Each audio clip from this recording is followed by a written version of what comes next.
നോക്കൂ, ഒരേ റൂട്ടിൽ പോകേണ്ട 3 ട്രെയിനുകളിലേക്ക് കയറാനുണ്ടായിരുന്ന ആളുകൾ ഒരുമിച്ച് ഒരേ ട്രെയിനിൽ കയറാനുണ്ടായാൽ എന്തായിരിക്കും ആ അവസ്ഥ? അതാണ് വലിയ തിക്കിലേക്കും തിരക്കിലേക്കും നയിച്ചതും 18 പേരുടെ ജീവൻ കവർന്നത്. ഇവിടെ നിന്ന് നമ്മൾ ഇപ്പോൾ ഇറങ്ങി ചെല്ലുന്നത് അത് 14ാമത്തെ പ്ലാറ്റ്ഫോമിലേക്കാണ്. പ്രയാഗ്രാജ് വഴി പോകുന്ന 2 ട്രെയിനുകൾ, ആ 2 ട്രെയിനുകളും നേരത്തെ നിശ്ചയിച്ചതിൽ നിന്നും ഏകദേശം 1 മണിക്കൂറിലധികം വൈകി ന്യൂഡൽഹി റെയിൽവേ സ്റ്റേഷനിലേക്ക് വരുന്നു.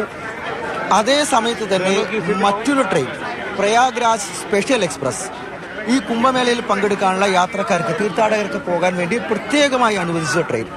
ആദ്യത്തെ 2 ട്രെയിനുകൾ, ആ ട്രെയിനുകൾ വരേണ്ടത് 12ാമത്തെയും 13ാമത്തെയും പ്ലാറ്റ്ഫോമിലേക്കും, ഒപ്പം പ്രയാഗ്രാജ് എക്സ്പ്രസ് അത് പ്രഖ്യാപിക്കുന്നത് 16ാമത്തെ പ്ലാറ്റ്ഫോമിലേക്കും. എന്നാൽ വളരെ പെട്ടെന്ന് തന്നെ ഈ 16ാമത്തെ പ്ലാറ്റ്ഫോം എന്നുള്ളത് മാറ്റി പ്രയാഗ്രാജ് എക്സ്പ്രസ് വരുന്നത് 14ാമത്തെ പ്ലാറ്റ്ഫോമിലേക്കാണ് എന്നുള്ള കാര്യം കൂടി പ്രഖ്യാപിക്കുകയായിരുന്നു. അതോടെ 12 മുതൽ 16 വരെയുള്ള പ്ലാറ്റ്ഫോമിലെ യാത്രക്കാർ 14ാമത്തെ പ്ലാറ്റ്ഫോമിലേക്ക്, നമ്മളിപ്പോൾ ഇറങ്ങിച്ചെല്ലുന്ന ഈ പ്ലാറ്റ്ഫോമിലേക്ക് ഇരച്ചെത്തുകയായിരുന്നു ചെയ്തത്. അത് 18 പേരുടെ ജീവനെടുത്തു. ഒപ്പം നിരവധി പേർ ഇപ്പോഴും ജീവനോട് മല്ലിട്ട് ആശുപത്രിയിൽ ചികിത്സയിലുമുണ്ട്.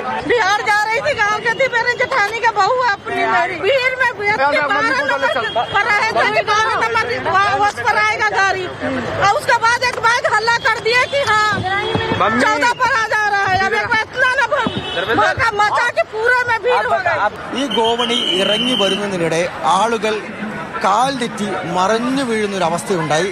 ആ ആളുകൾക്ക് മുകളിൽ കൂടി നിരവധി ആളുകൾ ചവിട്ടി മിതിച്ച് കയറിപ്പോവുകയും ചെയ്തു. ശ്വാസതടസ്സമുണ്ടായി.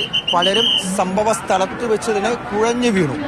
1500 പേർ ഇന്നലെ രാത്രി 8 മണിക്ക് ശേഷം ഇവിടെ ജനറൽ ടിക്കറ്റ് വാങ്ങിയിട്ടുണ്ട് എന്നുള്ള കാര്യമാണ് ഔദ്യോഗികമായി സ്ഥിരീകരിക്കപ്പെടുന്നത്. അത് സ്ലീപ്പർ ടിക്കറ്റിനും അതുപോലെ തന്നെ റിസർവേഷൻ ടിക്കറ്റിനും എല്ലാം പുറമെയാണ്. നിലവിൽ ഒരു അന്വേഷണത്തിന് ഉത്തരവിട്ടതിന് പുറമെ നഷ്ടപരിഹാരം കൂടി പ്രഖ്യാപിച്ചിരിക്കുകയാണ് റെയിൽവേ. മരിച്ചവരുടെ കുടുംബത്തിന് 10 ലക്ഷം രൂപ, ഒപ്പം തന്നെ സാരമായി പരിക്കേറ്റവർക്ക് 2.5 ലക്ഷം രൂപയും നിസാരമായി പരിക്കേറ്റവർക്ക് 1 ലക്ഷം രൂപയുമുണ്ട്. യാതൊരു രീതിയിലും ക്രമീകരണങ്ങൾ നടത്താതെ റെയിൽവേ അധികൃതർ വരുത്തിവെച്ച വലിയൊരു ദുരന്തമായി തന്നെ കാണാൻ സാധിക്കും. ന്യൂഡൽഹി റെയിൽവേ സ്റ്റേഷനിൽ നിന്നും ജിഷ്ണു ബാലകൃഷ്ണനൊപ്പം അർജുൻ പിതാംബരൻ, മാതൃഭൂമി ന്യൂസ്.